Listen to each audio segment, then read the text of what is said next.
Picture this.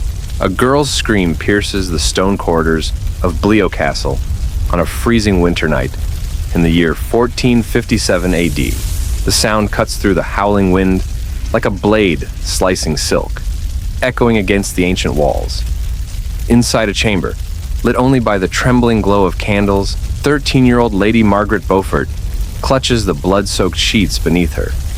Her small frame convulses under the weight of a pain no child should ever endure. The midwives whisper hurried prayers in Latin, their voices low and desperate, their faces grave in the flickering shadows.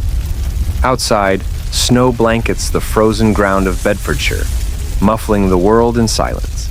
Yet within this chamber, silence is impossible. Here, life and death wrestle in the fragile body of a girl, forced to carry more than she can bear.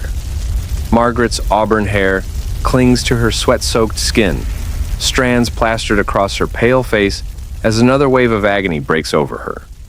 Her body trembles, fragile, unfinished, and yet demanded to perform the work of a woman. The baby is too large, her hips too narrow. Death hovers in the air, waiting. She's 13, and already the world believes she may not live to see the dawn. But history has a cruel way of choosing its martyrs and its makers. That fragile girl, writhing and screaming into the night, labored to bring forth the son who would one day be Henry VII, the king who would end the bloodiest conflict in English history and give birth to the Tudor Dynasty. The irony was heavy in that cold room, though lost on everyone present. This child, born through such suffering, would alter the fate of nations. Before we continue deeper into these forgotten stories of survival and sorrow, if you take joy in uncovering the hidden truths of history, please consider pressing that like button and subscribing for more. And do leave a comment below to share where you are listening from. I find it extraordinary that across time and distance, we are connected by our shared curiosity for the past. The girl in that bed was no ordinary noble child.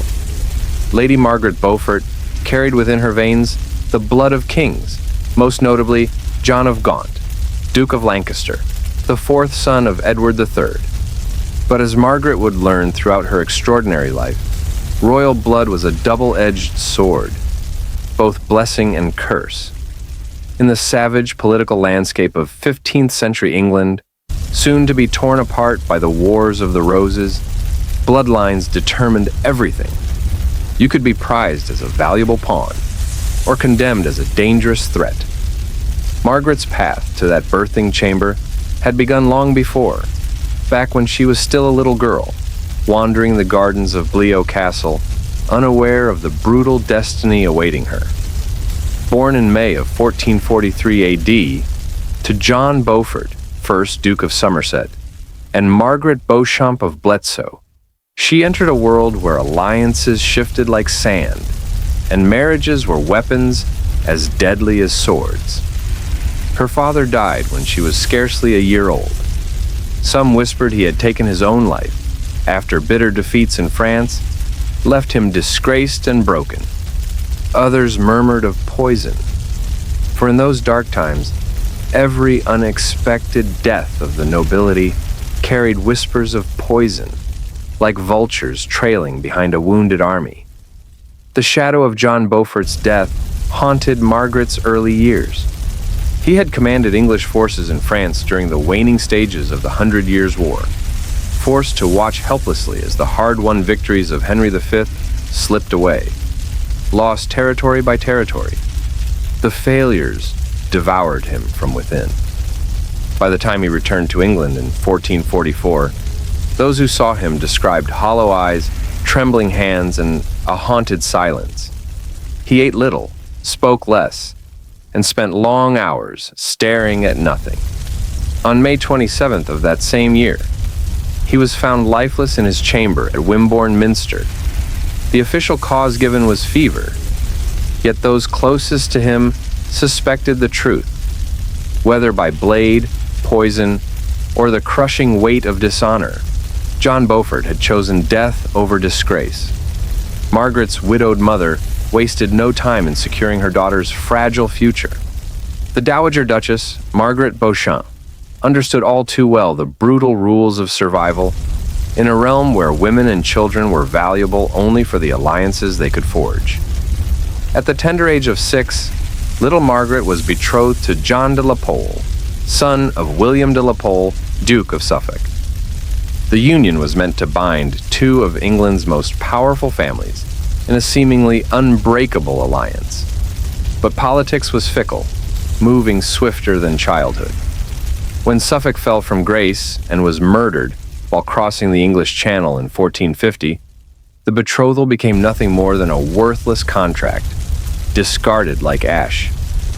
Suffolk's downfall had been sealed by his role in arranging the marriage of King Henry VI to Margaret of Anjou, alongside the humiliating surrender of Maine and Anjou to the French.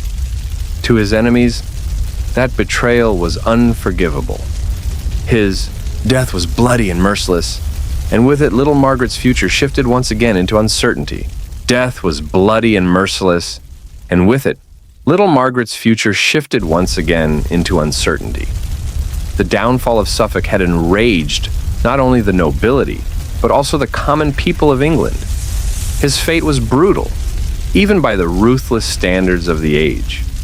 Dragged from his ship by either pirates or political enemies, he was forced to kneel on the gunwale while one of his captors hacked at his neck with a rusty sword.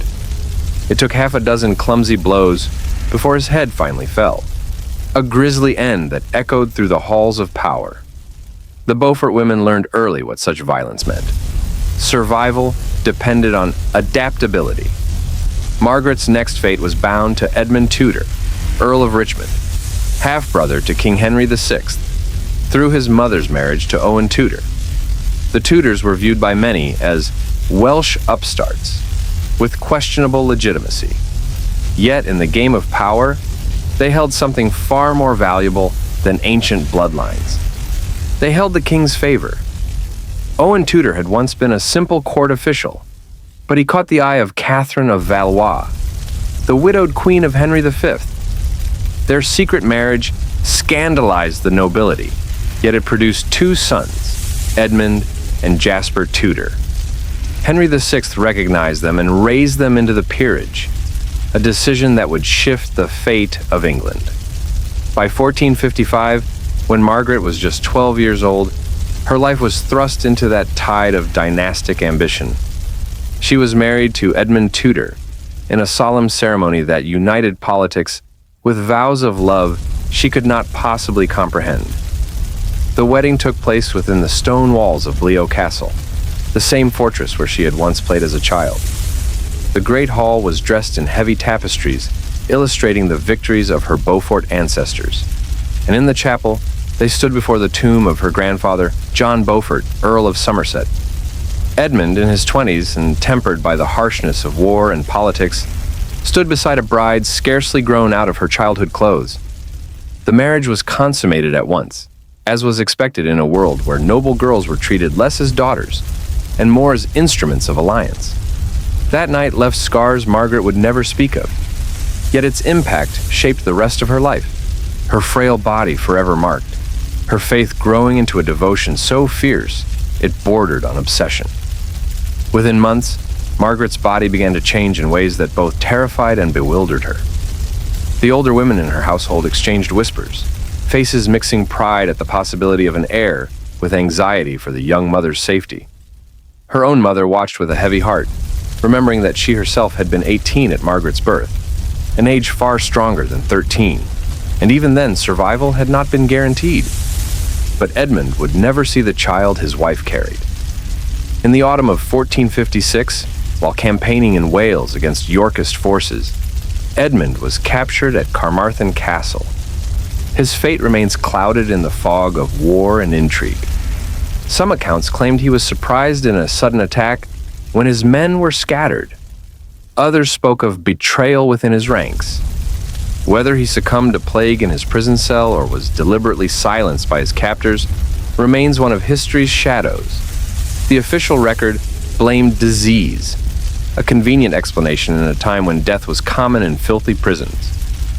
Yet chroniclers noted how swiftly Edmund declined, and how suspiciously his captors barred physicians from treating him. The truth, whether murder or illness, was never revealed. What is certain is that, by November of 1456, Margaret Beaufort, 13 years old, heavily pregnant and widowed, stood alone in a kingdom sliding into civil war. The news of Edmund's death reached her at Lamphy Palace in Pembrokeshire, where she had been sent while her husband fought in Wales. It was a rain-soaked evening when the messenger arrived, his horse lathered with sweat from a desperate ride across treacherous roads. Margaret knelt in the palace chapel, whispering prayers for Edmund's safety, when the echo of boots rang against the stone floor behind her. Before he spoke, she knew. Something in the air, in the silence between breaths, told her the world had shifted. Her prayers had not been answered. They had been broken. It was Jasper Tudor, Edmund's younger brother, who stepped forward into the void. He took responsibility for the girl left behind, his brother's widow, a child carrying England's fragile future within her womb. Jasper Tudor made his decision with both practicality and loyalty in mind. His pregnant sister-in-law carried the future of the Tudor line within her, a child who might secure their family's fragile royal connection. He took responsibility for her safety and brought her to his stronghold at Pembroke Castle in Wales, where towering stone walls guarded against the rising storms of civil war. Pembroke was more than a fortress. It was a world apart. Perched high on limestone cliffs above Milford Haven, its walls overlooked the endless crash of Atlantic waves below. The sea roared day and night, a reminder that here, on the western edge of England, Margaret Beaufort was far from everything she had once known. Within these walls, she would endure the most harrowing trial of her short life. The journey itself was an ordeal. Advanced in her pregnancy, Margaret traveled in a horse-drawn litter over treacherous winter roads. Frozen mud carved deep ruts into the path, and fallen trees forced long detours. Every jolt of the wheels sent waves of pain through her swollen body. What should have been a 2-day journey stretched into 5. They were forced to ford flooded rivers, to turn aside from villages loyal to the rival Yorkist cause, and to avoid bands of armed men whose allegiances shifted with the wind. When at last they reached Pembroke, the castle loomed like a giant above the river, its great round keep rising nearly 80 feet into the storm-gray sky. For 3 centuries it had defied sieges, storms, and rebellion. Yet, it was never meant for comfort. Its purpose was survival. Inside, the chambers were cold and drafty. Even the roaring fires in the massive hearths could not chase away the chill that seeped through the cracks in the ancient stone. Servants hung thick tapestries across the walls to block the wind, yet the sea air found its way in. The winter of 1456 to 1457 was especially brutal. Ice formed on the inside of the narrow windows, and the bitter wind howled through every passageway. Margaret, her belly stretched with child, could barely walk from her bed to the hearth without exhausting herself. Her young body, still not finished growing, labored under the burden it carried. The castle's physician, Dr. Lewis Carleon, a man of learning and long experience, watched her with growing concern. He had studied at Oxford and Paris, read the works of Hippocrates and Galen, and delivered children to queens and peasants alike. Yet, as he examined Margaret, doubt clouded his mind. Her hips were too narrow. The child was too large. Worse still, the baby lay in a poor position. He feared the birth would be not only difficult, but deadly. One evening, as snow swirled outside the narrow arrow-slit windows, Dr. Carleon met privately with Jasper Tudor in the castle's solar. His words were grave. He had seen this before, and the outcomes were seldom hopeful. They could attempt to turn the child, but such efforts could kill both mother and infant. They could wait, trusting that nature might correct the position, but every delay increased the risk to Margaret's strength and to the baby's life. Or, in the darkest option of all, they could attempt a cesarean, a procedure that nearly always claimed the mother, even if the child lived. Jasper, only 25 years old himself, bore the crushing weight of this decision. If Margaret died, the Tudor line would perish with her, leaving him a younger son with no legitimate heirs as the last remnant. If she lived but the child did not, their hopes of dynasty would collapse just the same. Yet beyond politics, there was his growing affection for the girl herself. In the bleakest winter, he had come to admire her courage, her dignity, and the sharp mind that burned behind her youthful eyes. Despite her frailty, Margaret displayed a maturity beyond her years. Through those long winter months, she turned her suffering into study. She read what books she could find, learned the intricacies of politics and alliances, and began to understand that knowledge, not force, would be her greatest weapon in the struggles ahead. Jasper Tudor, observing her determination, grew more and more convinced that this young widow, carrying her unborn child through the harshest winter in living memory, was destined for something far greater than mere survival. Jasper Tudor became more than a guardian. He became Margaret's tutor in the arts of survival. He taught her how to read the hidden language of noble society, faces that betrayed more than words, gestures that revealed more than proclamations, and the delicate web of alliances and enmities that dictated life in a kingdom perpetually on the edge of war. Margaret, still a child in body, but far older in spirit, absorbed these lessons with a fierce intensity. At the same time, she threw herself into her faith. Hours upon hours were spent in the cold stone chapel of Bletsoe Castle, where she prayed so long upon the unforgiving floor that her knees became raw and bleeding.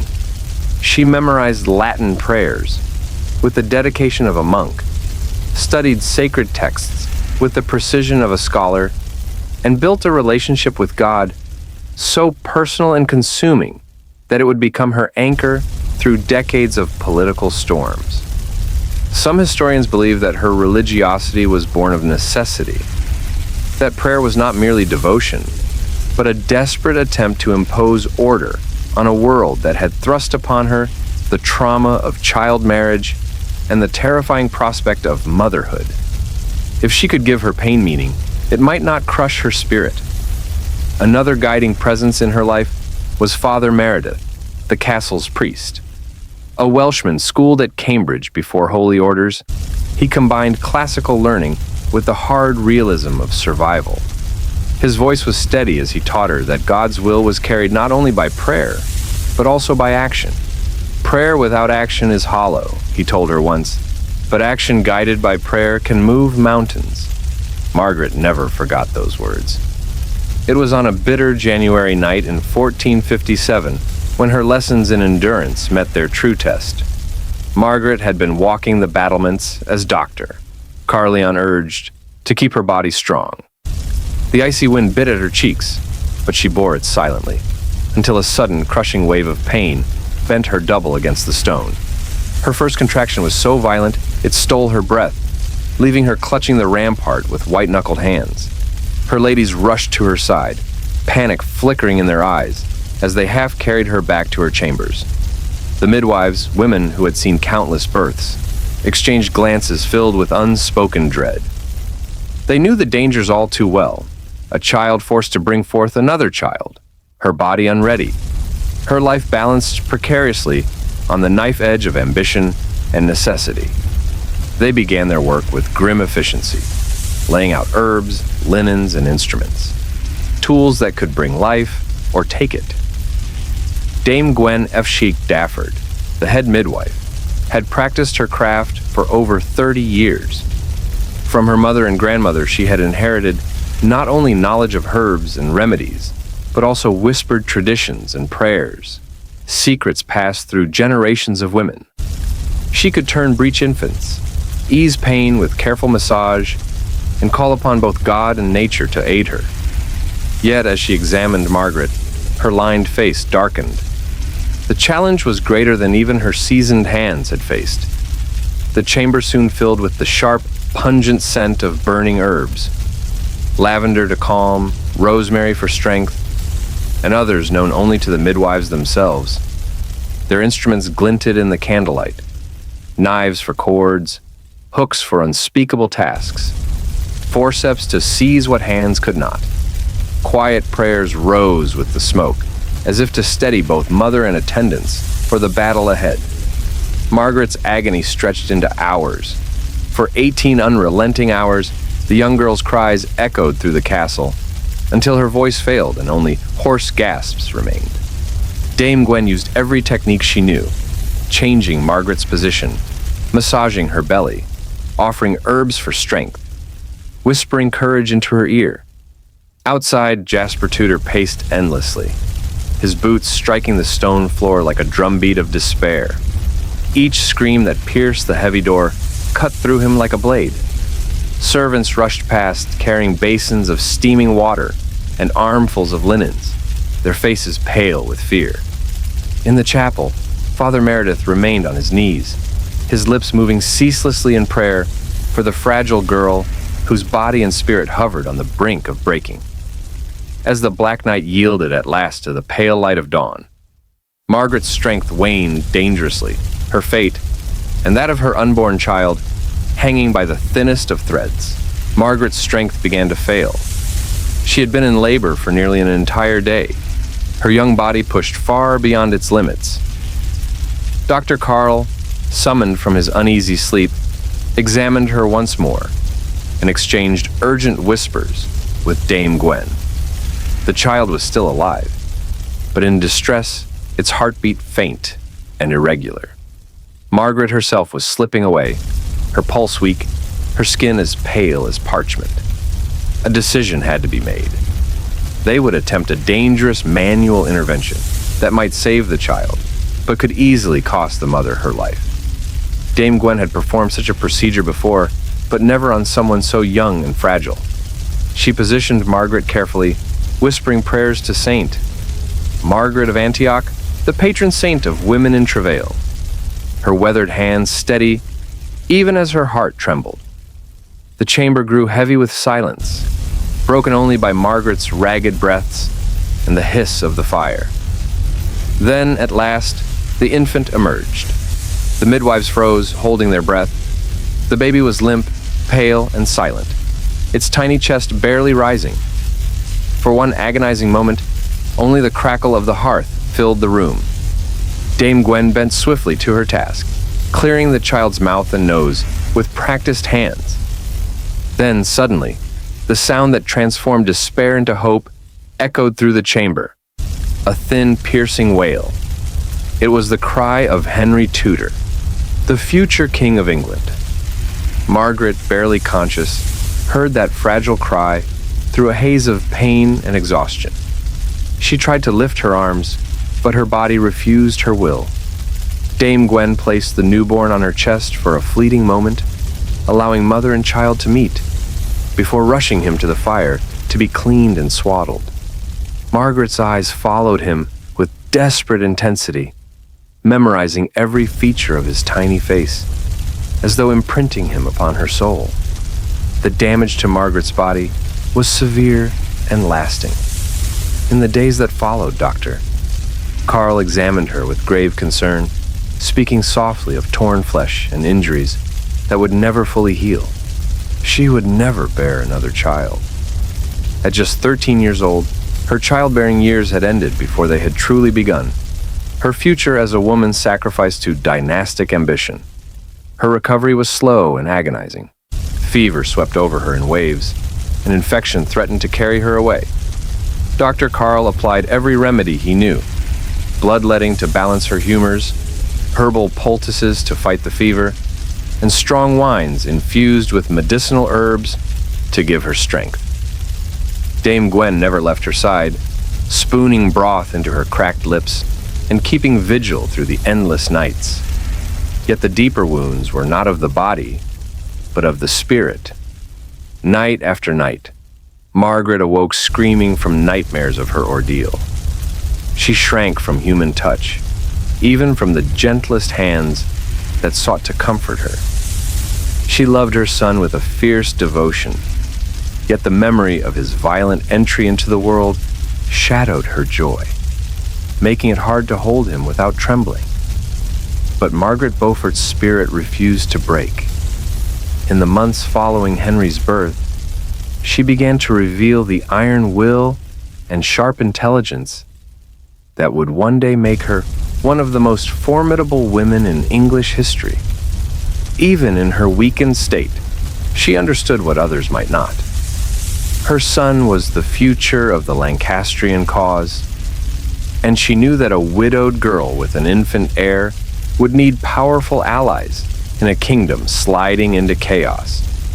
The Wars of the Roses were beginning to erupt with fury. In 1455, at the First Battle of St. Albans, England had already chosen the sword over negotiation.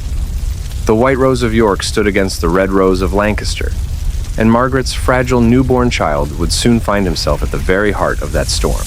The struggle between York and Lancaster would consume the nobility of England for more than 3 decades. Richard, Duke of York, pressed his claim to the throne through descent from Edward III's second son, while the Lancastrians held their crown through descent from Edward III's fourth son, John of Gaunt. Margaret, as a Beaufort and heiress to Lancastrian blood, found herself tied by destiny to a cause already faltering. The Lancastrian king, Henry VI, was regarded by many as weak, plagued by bouts of illness that left him incapable of effective rule. His queen, Margaret of Anjou, was intelligent and determined, but deeply unpopular, accused of dragging England into disaster and blamed for the kingdom's slide towards civil war. For the young Lady Margaret Beaufort, the answer to survival was once again marriage. In 1458, still weak from the ordeal of childbirth and grieving the loss of her first husband, she was wed to Sir Henry Stafford, the younger son of the Duke of Buckingham. There was no grand celebration this time, no splendid pageantry. The wedding was modest, quiet, almost businesslike. Margaret was a widow of 13, a mother still recovering from near death, and her new husband was a stranger, chosen not for affection, but for political necessity. Sir Henry Stafford was a man of pragmatism. Though his sympathies leaned toward York, he understood the value of securing Margaret's Beaufort estates and bloodline. To him, the marriage was a strategic alliance, a chance to build security in a time when safety was fleeting. To Margaret, it offered protection for herself and her son, even if it meant sleeping beside a man whose loyalties opposed her deepest convictions. The contract binding them was precise, negotiated by Margaret's mother and Stafford's powerful family. Margaret retained full control over her Beaufort inheritance, ensuring her son Henry's claim could not be stripped away. Stafford, in turn, provided military strength and political shelter. Most crucially, it was agreed that young Henry Tudor would remain under the guardianship of Jasper Tudor in Wales, a decision that likely saved the boy's life. For 14 years, through the bloodiest passages of the Wars of the Roses, Margaret remained Stafford's wife. During this time, she watched kings rise and fall with dizzying speed. Henry VI deposed, Edward IV crowned, Henry VI briefly restored, then Edward IV triumphant again. Each change of monarch brought waves of peril for those like Margaret, whose bloodline could mark her as both valuable and dangerous. In this unstable world, Margaret learned to survive with a subtlety and intelligence beyond her years. She mastered the art of discretion, speaking carefully, choosing her confidants with precision.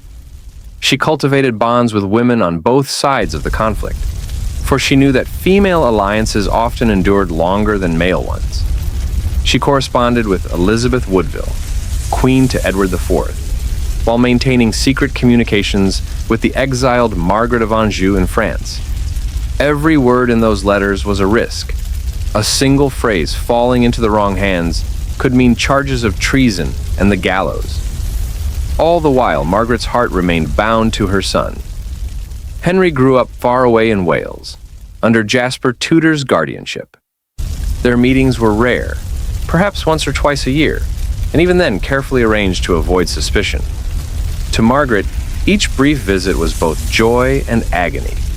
For the boy who should have been her constant companion was raised instead as a near stranger. She poured her love into letters, coded so they could pass safely through hostile lands, and into small gifts, books, fine clothing, tokens meant to remind him that his mother had not forgotten him. Yet Margaret lived in constant dread, never knowing if her son was safe, whether illness or battle had claimed him, whether the fragile line of Lancaster's hope had already been extinguished. In Wales, Jasper Tudor ensured the boy's education was not merely academic but practical. Henry learned to ride and fight, to play music, to navigate the duties of a noble household. More importantly, he learned to survive. For survival, in those years of shifting crowns, was the only true inheritance England could promise. In the hills of Wales, Henry Tudor grew into more than just a boy of noble birth. Jasper Tudor, his uncle and guardian, ensured that Henry's education was not confined to books or prayers. He was taught the arts of music and dance, but also the harder, grittier lessons of survival. He learned to speak Welsh fluently, to understand the rhythms of rural life, and to command the loyalty of men who owed him nothing but blood or gold. These lessons, grounded in hardship, would prove invaluable when he one day returned to claim the crown of England. While Henry's education shaped his resilience, Margaret's own schooling continued in the halls of her second marriage. Through her union with Sir Henry Stafford, she came to master the vast responsibilities of estate management.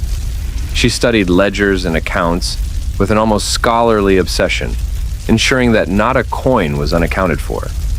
She immersed herself in law, history, and theology with the intensity of a university scholar.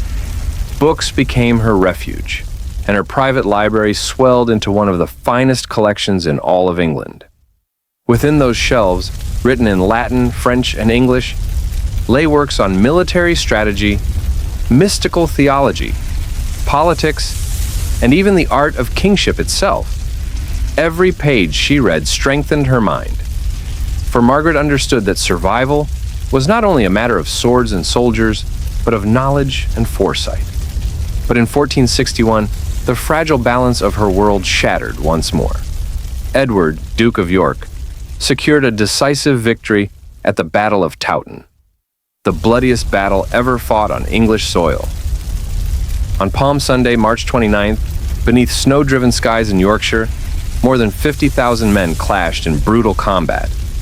By nightfall, nearly half of them lay dead. The Lancastrian cause was crushed.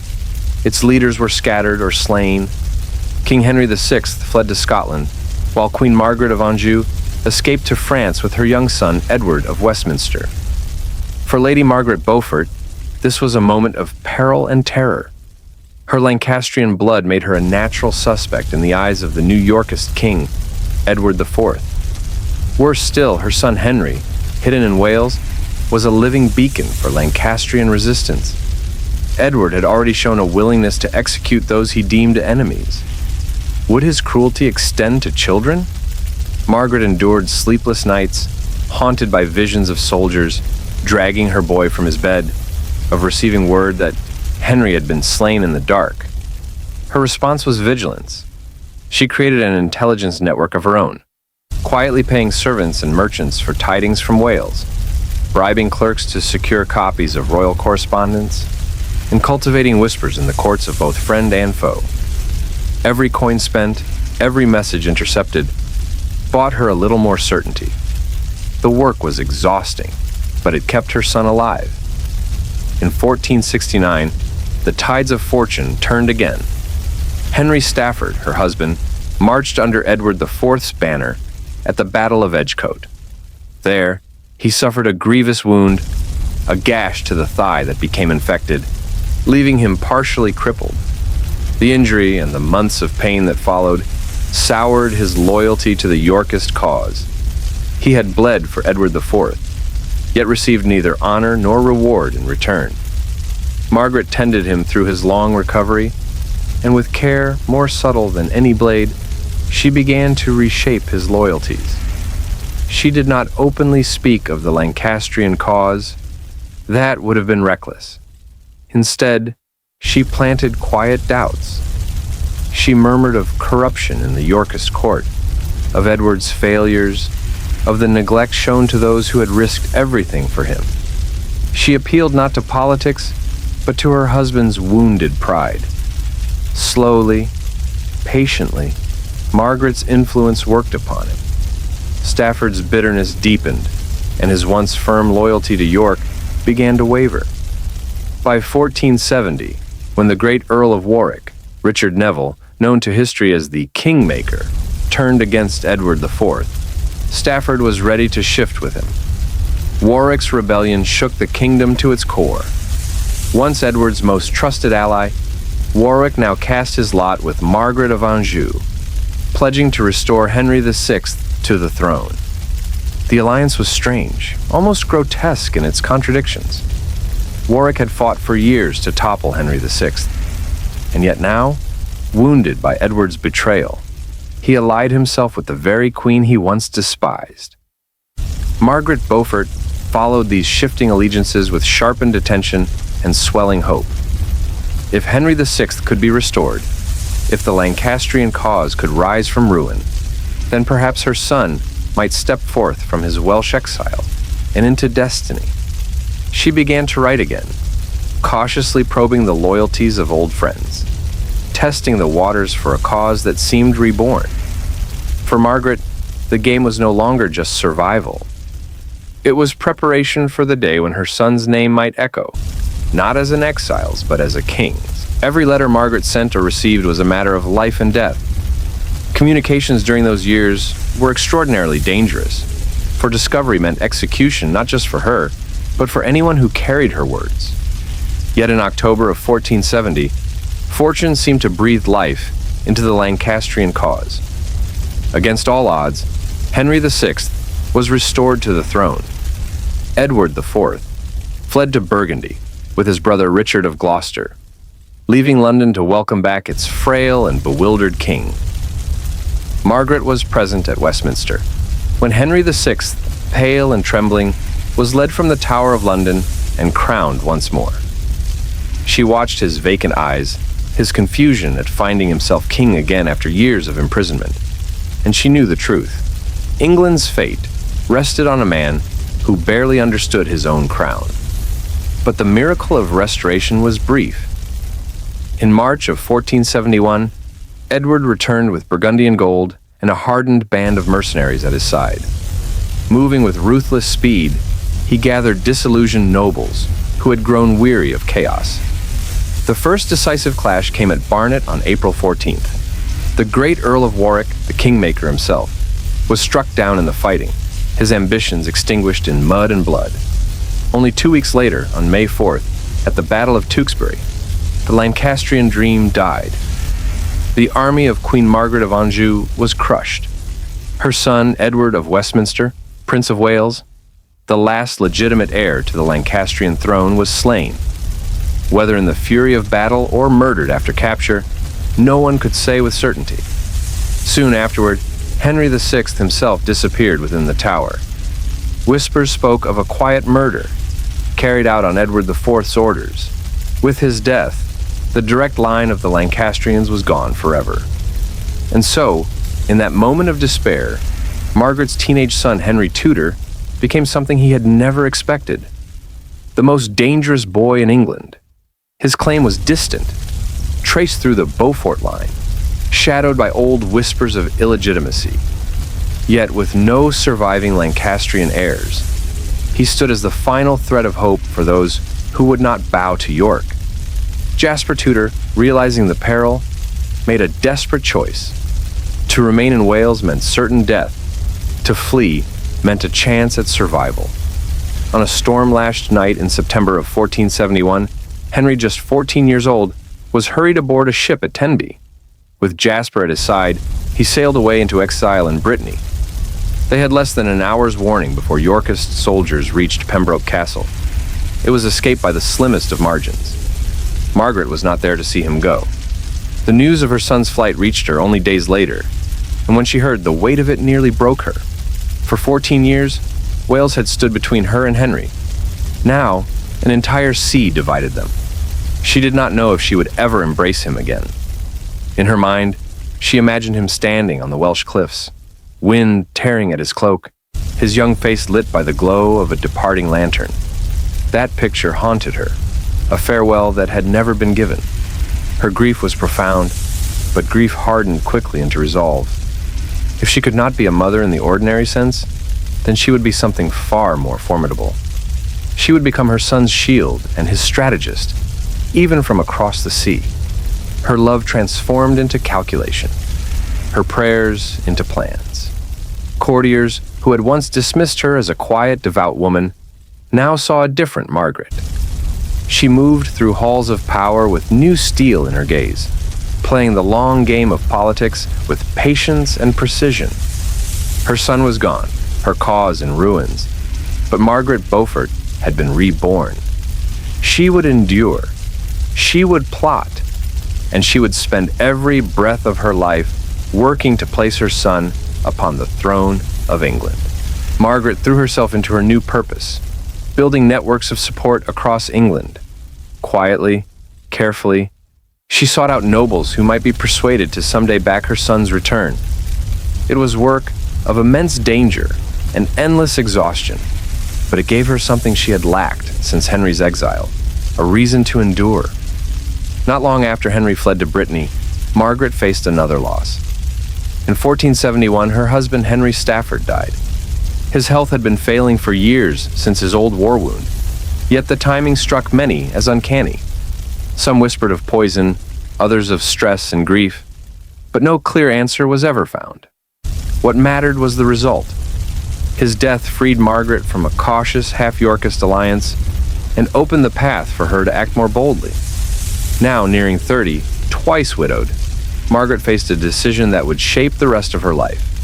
She could have chosen safety, marrying a minor noble to guard her estates while she lived in quiet seclusion.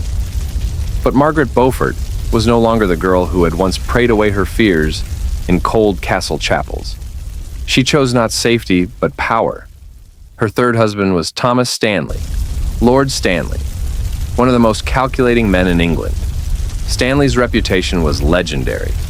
He had perfected the art of hesitation, never committing to a side until the outcome was clear. Again and again, he had switched loyalties at the precise moment that guaranteed his survival and prosperity. He commanded armies in the Northwest, and his family ties reached from royal courts to merchant guilds.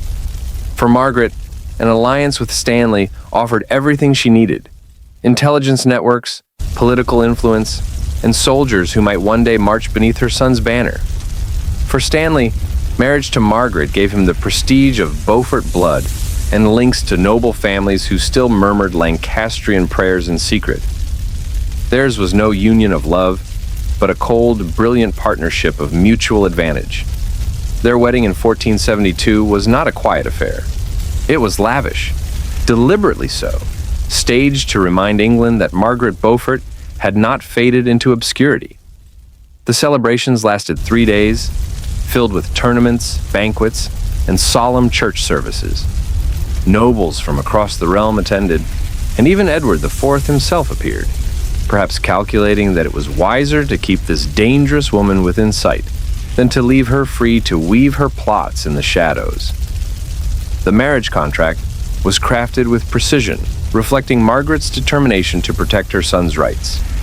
She retained full control over her Beaufort estates, and crucially, the freedom to act in her son's interest. Stanley, for his part, gained a wife whose sharp mind matched his own, and whose cause, though dangerous, could someday bring him unmatched influence. Together, they endured the final turbulent years of Edward IV's reign. While purges swept away rivals, while noble families rose and fell with the tides of war, Margaret and Stanley survived. Margaret used her new position to quietly gather intelligence, to reach across borders, and to sustain her hidden network of Lancastrian sympathizers. Stanley, cautious and shrewd, provided her cover while strengthening his own standing for the battles ahead. Far across the Channel, Henry Tudor grew into manhood in exile. The Duchy of Brittany, ruled by Duke Francis II, sheltered him, but his position was never secure. He was a prize, valuable as a potential bargaining chip, dangerous as a claimant to the English crown. He lived under constant watch, caught between the ambitions of France and England, a pawn who might be sacrificed at any moment. The connection between mother and son became ever more fragile. Letters, when they reached across the sea, were cloaked in codes and false names. Harmless words about trade or family masked pleas for safety and whispers of hope. Invisible ink, clever ciphers, and loyal messengers were all that stood between them and disaster. But for all their caution, Margaret lived each day with gnawing uncertainty. She never knew if Henry was safe, or if one day news would come that he had been taken by assassins or by fever in some distant Breton town. The endless not knowing weighed on her heart more heavily than death itself. Yet she endured, clinging to faith and to her cold, sharpened resolve. Her son was still alive. He had to be. And if he breathed, then one day, England's crown could yet rest upon his head. Margaret's life had become a constant act of vigilance. She developed a far-reaching network of informants who carried whispers of her son's welfare from Brittany to England. Merchants, pilgrims, diplomats, anyone who had caught sight of Henry or heard rumor of his condition became part of her web. It was a network of extraordinary sophistication, rivaling the spy systems of kings. Through careful codes and hidden messengers, Margaret learned secrets before even commanders or monarchs did. She knew of troop movements in distant counties, heard court scandals before they reached Edward IV's ears, and tracked the shifting loyalties of nobles across both England and the continent. Each fragment of news became a lifeline, a thread tying her to the son she had not seen in years, but still believed destined for greatness. Then, in April of 1483, England was thrown into turmoil. King Edward IV died suddenly at the age of 40. The news shocked the realm, though his decline had been visible for years. A life of indulgence had broken his health, but the abruptness of his death at such a young age still stunned the court. His heir, Edward V, was only 12 years old, a boy king who would require a regency. And in that fragile moment, ambition struck. The boy never wore the crown. His uncle Richard, Duke of Gloucester, seized power in a ruthless coup that chilled even a generation hardened by war. Edward V and his younger brother were lodged in the Tower of London, and then, as if swallowed by the stones themselves, disappeared forever. By July of that year, Richard had himself crowned king, but suspicion clung to him like a shadow that would not lift. The whispers of murdered children poisoned his reign before it even began. For Margaret, Richard's usurpation was both peril and opportunity. The Yorkist claim, once solid, was now shattered by treachery and blood. Suddenly, her son's distant right to the throne through the Beaufort line appeared not only credible, but essential. Henry Tudor was no longer merely a name in exile. He was a potential savior to a kingdom recoiling in horror. Margaret acted with breathtaking boldness. Working with Bishop John Morton and exiled allies, she coordinated plans for rebellion in England, while arranging for Henry to sail from Brittany. It was a conspiracy of immense scale, requiring flawless timing, vast financing, and communication that stretched across hostile seas. For a moment, it seemed within reach, but betrayal is the oldest weapon of power. In October 1483, the rebellion collapsed. Henry's invasion was revealed, his allies exposed. Margaret watched in anguish as her co-conspirators were dragged to execution. Her own life was spared only because of her marriage to Thomas Stanley, whose political caution once again preserved them both. Even so, she was placed under house arrest and stripped of her titles. Still, Margaret did not yield. Behind locked doors, she continued her work. Trusted servants carried her letters. Coded words slipped through the cracks of confinement. She was planning not merely her son's return, but his survival, his rule, his dynasty. Her patience endured years of frustration until, in August 1485, the moment finally came. Henry Tudor landed at Milford Haven with his small but determined force. Margaret's long cultivation of the Stanley family proved decisive. At Bosworth Field on August 22nd, Richard III fought savagely in the mud, only to be betrayed at the crucial moment by the Stanleys. Their forces turned against him, and with their shift came the end of Yorkist power. Richard fell, abandoned and bloodied, his crown snatched from a thorn bush to be set upon Henry's head. After 28 years of separation, 14 years of exile, and decades of unbroken plotting, Margaret's son was King of England. Her gamble, her suffering, her iron endurance had borne fruit. She was now the most powerful woman in the realm, the king's mother, Lady Margaret Beaufort, the matriarch of a new dynasty. Yet victory came at a cost no crown could repay. She had sacrificed her body in youth, her son's childhood, her own happiness, all for the cause of dynasty. Even when Henry married Elizabeth of York to unite the warring houses, Margaret remained both queenmaker and shadowed figure, her bond with her son forever shaped by years of distance and necessity. She lived long enough to see him secure the throne, long enough to watch her grandson, the fiery prince who would one day be Henry VIII, enter the world. In 1509, days after Henry VII's coronation, she passed away, her life complete.